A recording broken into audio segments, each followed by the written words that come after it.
তো আমার কাছে প্রশ্ন থাকবো আজকে আপনাদের কাছে। তসব বিল্লাল ও কিন্তু একটা দিছে ভিডিওতে বলছে যে কন্টেন্ট জগতের আব্বা, মানে ও অনেক যে যারা কন্টেন্ট ক্রিয়েটর তৈরি করে তাদের আব্বা। তো এই কথাটার ব্যাখ্যা কী হবে যদি বলতেন। কন্টেন্ট জগতের সকলের আব্বা বলতে একটা ভিডিও যারা নর্মালি পোস্ট করে সেটাও কন্টেন্ট। তার মানে আমি বলবো যে যারা ফেসবুকে ভিডিও আপলোড করে সবারই তো আব্বা বলতেছে সে। হ্যাঁ, তবে আমি এটা স্বীকার করব না, আমি এটা মানবো না। আমি জাস্ট এটাই মানি সে যাদেরকে ক্রিয়েটর বানাচ্ছে বা তার চারপাশে যে ফুলাপাইনগুলা ঘুরে তাদের আব্বা হইতে পারে, বাট পুরা বাংলাদেশে যারা ক্রিয়েটর তাদের আব্বা কখনো হওয়ার সেই এলিজিবিলিটি তার না, এটা সে বলতে কখনো পারে না।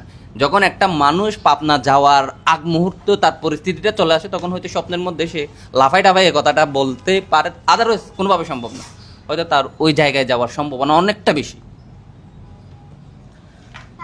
তাহলে তাহলে ওরা কিন্তু একটা করে মাজার ভক্তর মতন গুরু শিষ্য। একজন কন্টেন্ট ক্রিয়েটার গুরু শিষ্য হতে পারে না।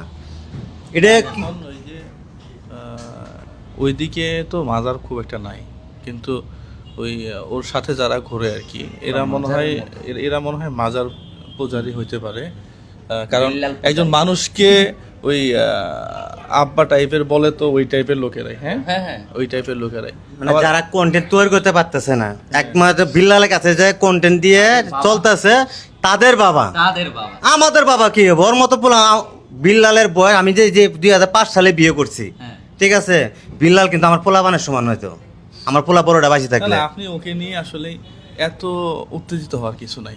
ওর এখন যে পর্যায়ে আসছে এই পর্যায়ে ওকে আমি লিখে দিব, ও যদি আর 3 মাস এইভাবে থাকে ও কুত্তা পাগল হবে। কুত্তা পাগল তো হয়ে গেছে। ও আমি শুনছি তো ও ঘুমায় না ভাইয়া, সত্যি আসলে কথা ঘুমায় না, এটা। ঘুমায় না, ও না ঘুমালে মানুষ দেখেন, পাগলের মতো এখন হয়। ওকে কিন্তু আমি অপছন্দ করি, বিষয়টা তা না। ওকে নিয়ে যেভাবে মানুষ রোস্টিং করে বা যা কিছু বলে এটা তো খুব খারাপ দেখাচ্ছে। ও মানবিক কাজ করতেছিল, তার মানে 2 দিন পরে ওরে আমরা মানবিক মানুষ হিসাবে চিনতাম।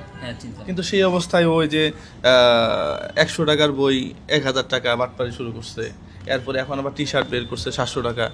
এগুলো আবার ওই যে মাদার ভক্ত যারা আছে এরা কিনবেও। হ্যাঁ, কিছু কিছু কিনবেও। ওকে আগে বলেন যে মামা, তুমি মামা করে ডাকেন না, মামা করে ডাকি। যে মামা আপনি বেশি করে ঘুমান, ও খায়ও না কিন্তু। ঠিক আছে মামা, আপনি টাইমলি খান, বেশি করে ঘুমান, ঠিক আছে। ও ঠিক হয়ে যাবে এবং আমি চাই যে ও আবার মানবিক কাজে ফিরে আসুক। হ্যাঁ, ওকে পার্সোনালি আমার ভালো লাগে, আমিও খুব ভালোবাসি, তার প্রতি আমার কথা বলার কোনো খুবই ছিল না, কিন্তু ও অ্যাবনর্মাল হয়ে যাচ্ছে দিন দিন। কিন্তু কন্টেন্ট জগতের আব্বা এইটা বলে আমার খুব খারাপ লাগছে, ঠিক আছে। তা আসলে ও যখন শিশু বাচ্চা তখন আমি মোবাইল